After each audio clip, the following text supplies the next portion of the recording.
Hello दोस्तों, स्वागत है आप सभी का आपके अपने YouTube channel MS global classes में। मैं मुकेश कुमार सैनी आज आपके लिए जो वीडियो लेके आया हूँ ये स्पेशली उन बच्चों के लिए है जो इस बार राजस्थान बोर्ड से कक्षा 10 की एग्ज़ाम देने वाले हैं। जी हाँ, राजस्थान बोर्ड में विज्ञान विषय का जो आपका पहला अध्याय है भोजन एवं मानव स्वास्थ्य, उस चैप्टर के 15 महत्वपूर्ण प्रश्न में लेके आया हूँ। तो दोस्तों, इन प्रश्नों को आप ध्यान से सुने और उम्मीद है कि ये वीडियो आपको बहुत अच्छी लगेगी। तो चलिए शुरू करते हैं आज का पहला सवाल। आज का पहला सवाल है, विटामिन A, B, C व D की कमी से होने वाले रोगों के नाम बताइए। इसका आंसर है, विटामिन A की कमी से रतुंधी रोग होता है, विटामिन B1 की कमी से बेरी, विटामिन B2 की कमी से राइबोफ्लेविनोसिस, विटामिन B3 की कमी से पेलेग्रा, विटामिन C की कमी से स्कर्वी और विटामिन D की कमी से रिकेट्स।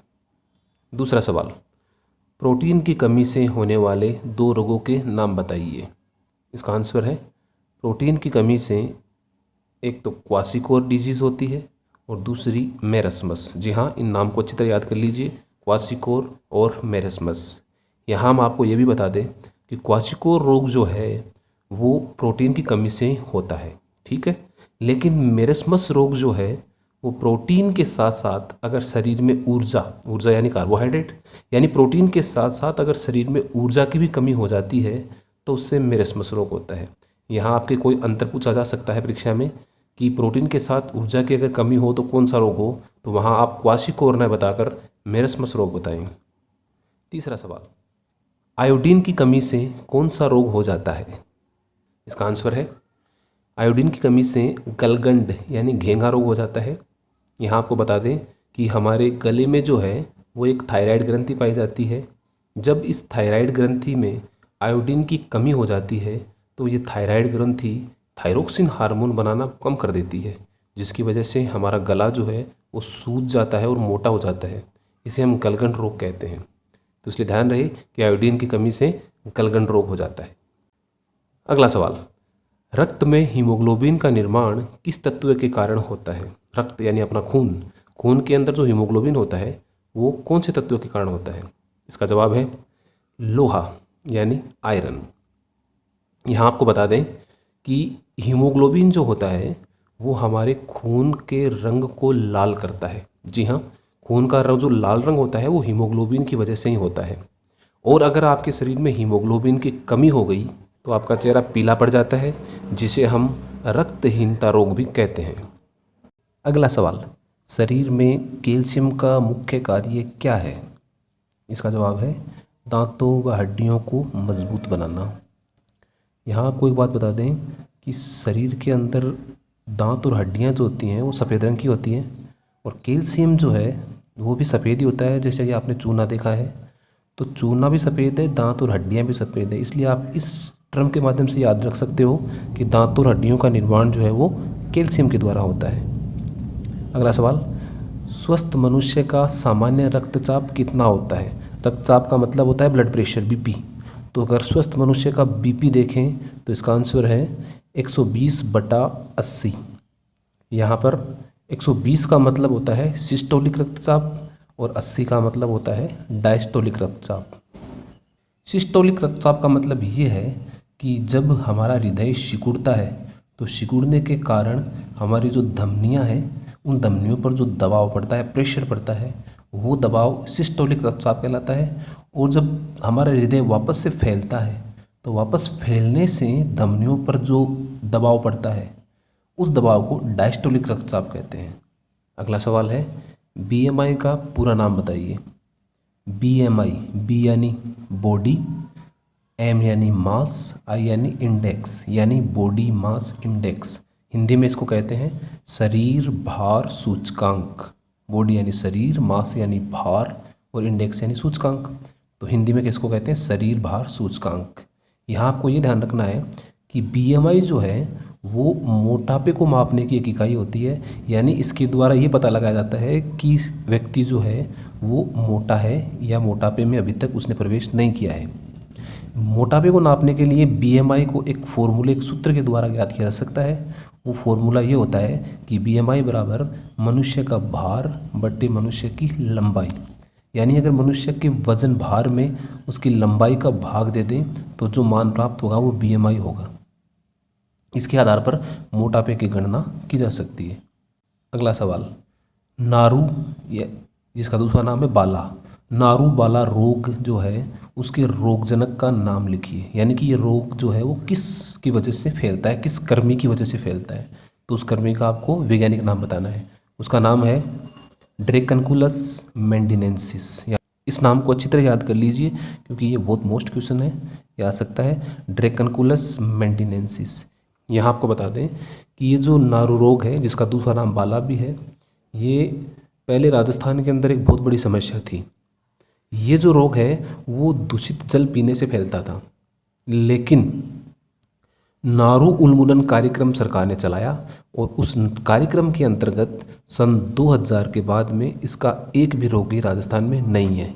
अर्थात सन 2000 के बाद में हमने इस रोग पर पूरी तरह से कंट्रोल कर लिया है। अगला सवाल, रक्तचाप मापने वाले यंत्र का नाम क्या है?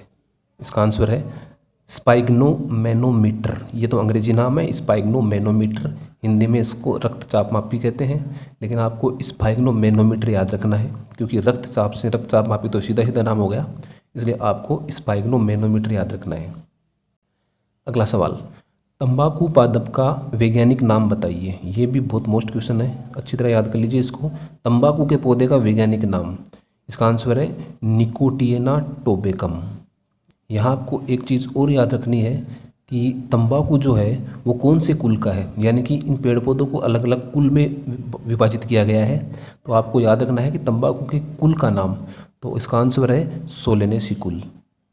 इसके अलावा तंबाकू की जो पत्तियां हैं उनके अंदर एक एल्केलॉइड भी पाया जाता है, उस एल्केलॉइड का नाम भी आपको याद रखना है निकोटीन। यहाँ पर सुना सकता है कि तंबाकू की पत्तियों में कौन सा एल्केलॉइड पाया जाता है, तो उसका आंसर है निकोटीन। अगला सवाल, मदिरा का मुख्य घटक क्या है? मदिरा जिसको हम शराब भी कहते हैं, इसके अंदर वो कौन सी चीज़ मिलाई जाती है जिससे इसके अंदर नशा होता है? तो यानी मदिरा का मुख्य घटक क्या है? तो इसका आंसर है एथिल एल्कोहल, और एथिल एल्कोहल का सूत्र होता है C2H5OH।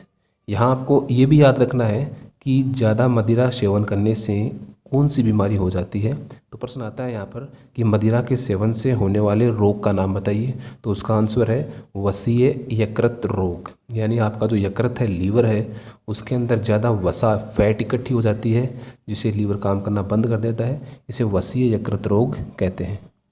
अगला सवाल, अफीम पादप का वैज्ञानिक नाम बताइए। अफीम एक ऐसा पौधा है जिसको कट लगाते हैं, जिसके फल को कट लगाते हैं तो उसमें से सफ़ेद रंग का दूध निकलता है। उस सफ़ेद रंग के दूध को लेटेक्स कहते हैं और उस लेटेक्स से नशीले पदार्थ बनाए जाते हैं। तो आपको बताना है अफीम पादप का वैज्ञानिक नाम, तो इसका आंसर है पेपावर सोमनिफेरम। अच्छी तरह याद कर लीजिए क्योंकि ये भी बहुत मोस्ट क्वेश्चन है। अफीम पादप का वैज्ञानिक नाम पेपावर सोमनिफेरम। और यहाँ आपको याद रखना है कि अफीम के दूध में कौन कौन से एल्केलॉइड पाए जाते हैं, मोस्ट क्वेश्चन है ये। तो उनके नाम है मार्फिन, कोडीन, निकोटीन, सोमनिफेरिन, पेपेवरिन।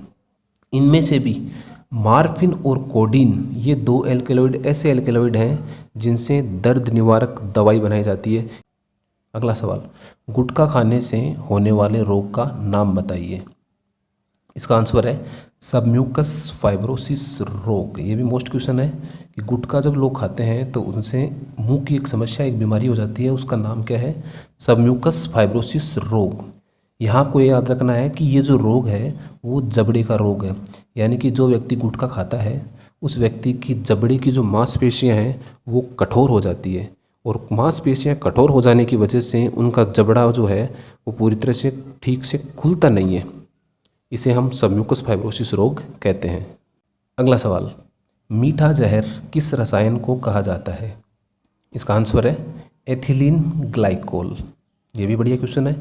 मीठा जहर कौन सा रसायन है? एथिलीन ग्लाइकोल रसायन। यहाँ आपको ये याद रखना है कि ये जो एथिलीन ग्लाइकोल है ये कोल्ड ड्रिंक के अंदर मिलाया जाता है। जी हाँ, आप जो Pepsi, Coca Cola, Thums Up ये सब कोल्ड ड्रिंक पीते हैं, उन सब के अंदर ये एथिलीन ग्लाइकोल मिलाया जाता है। और इस एथिलीन ग्लाइकोल की खास बात ये है कि ये पानी को 0 डिग्री तक भी जमने नहीं देता है। अगला सवाल, उन दवाइयों के नाम बताइए जिनका उपयोग नशे के रूप में किया जाता है। यानी मार्केट के अंदर जो दवाइयाँ मिलती है, उन दवाइयों का उपयोग भी कुछ लोग जो है वो नशे के रूप में करते हैं। जैसे लोग शराब पीते हैं, वैसे शराब न पीकर इन दवाइयों को पीते हैं जिससे कि उनको नशा होता है। तो उन दवाइयों के नाम है मार्फिन, पैथेडिन, ब्यूप्रिनोरफिन, प्रोपोक्सिफिन, नाइट्राजिपाम, डाइजिपाम। तो दोस्तों ये थे चैप्टर नंबर 1 के 15 महत्वपूर्ण प्रश्न। और ये उम्मीद 100% है कि इन 15 प्रश्नों में से 1 प्रश्न जो है वो 1 नंबर का आपको बोर्ड एग्ज़ाम में मिल जाएगा। तो आज की वीडियो में फ़िलहाल इतना ही। अगले वीडियो में आपके लिए फिर से कुछ नई चीज़ लेके आएंगे। धन्यवाद।